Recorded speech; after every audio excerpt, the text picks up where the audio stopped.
என் உணவின் சுவையை பற்றி நான் அழுத்துக் கொள்ளும் போது முஹம்மது நபி ஸல்லல்லாஹு அலைஹி வஸல்லம் அவர்கள் பசித்த போது தன் வயிற்றில் சில கற்களை கட்டிக்கொண்டதை நான் நினைவு கூறுகிறேன்.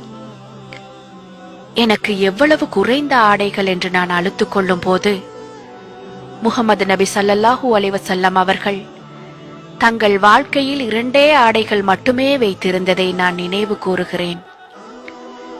என்னுடைய படுக்கை எவ்வளவு வசதியற்றதாக இருக்கின்றது என்று நான் அழுத்துக் கொள்ளும் போது முஹம்மது நபி ஸல்லல்லாஹு அலைஹி வஸல்லம் அவர்கள் தங்கள் வாழ்நாள் முழுவதும் தன் உள்ளங்கையிலும் பொசுபொசுப்பற்ற கோரத் துணியிலும் படுத்திருந்ததை நான் நினைவு கூறுகிறேன்.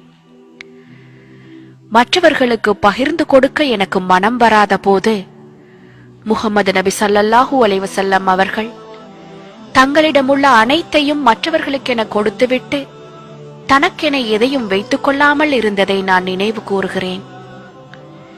என் வாழ்க்கை ஏழ்மையில் இருக்கிறது என்று நான் அழுத்துக் கொள்ளும் போது முஹம்மது நபி ஸல்லல்லாஹு அலைஹி வஸல்லம் அவர்கள் ஏழ்மையானவர்களை எவ்வளவு நேசித்தார்கள் என்பதையும் ஏழ்மையானவர்களுடன் தாங்களும் சொர்க்கத்தில் இருப்பதாக வாக்களித்துள்ளதையும் நான் நினைவு கூறுகிறேன்.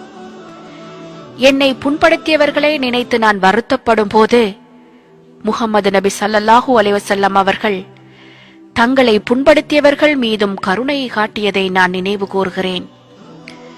என்னை வெறுப்பவர்களை நான் நினைவு கூறும் போது முஹம்மது நபி ஸல்லல்லாஹு அலைஹி வஸல்லம் அவர்கள் தங்களை அவமானப்படுத்தியவர்களுக்காகவும் பிரார்த்தித்ததை நான் நினைவு கூறுகிறேன். நான் செய்த உதவிக்கு எனக்கு நன்றி செலுத்தாதவர்களை நான் நினைவு கூறும் போது முஹம்மது நபி ஸல்லல்லாஹு அலைஹி வஸல்லம் அவர்கள் கூலிகளிலே சிறந்த கூலி அல்லாஹ்விடமிருந்தே வருகிறது என்று நினைவு கூறியதை நான் நினைவு கூறுகிறேன். என்னை யாரும் நேசிக்காத போது 1000 வருடங்களுக்கு முன்பே என்னை நேசித்த முஹம்மது நபி ஸல்லல்லாஹு அலைஹி வஸல்லம் அவர்கள் எனக்கு இருப்பதை நான் நினைவு கூறுகிறேன். என் வாழ்க்கையில் எவ்வளவு கஷ்டங்கள் என்று நான் அழுத்துக் கொள்ளும் போது முஹம்மது நபி ஸல்லல்லாஹு அலைஹி வஸல்லம் அவர்கள் என்னை விட தாங்கள் வாழ்க்கையில் பல மடங்கு அதிகமாக கஷ்டப்பட்டதை நான் நினைவு கூறுகிறேன். அது என்னை வலுப்படுத்துகிறது.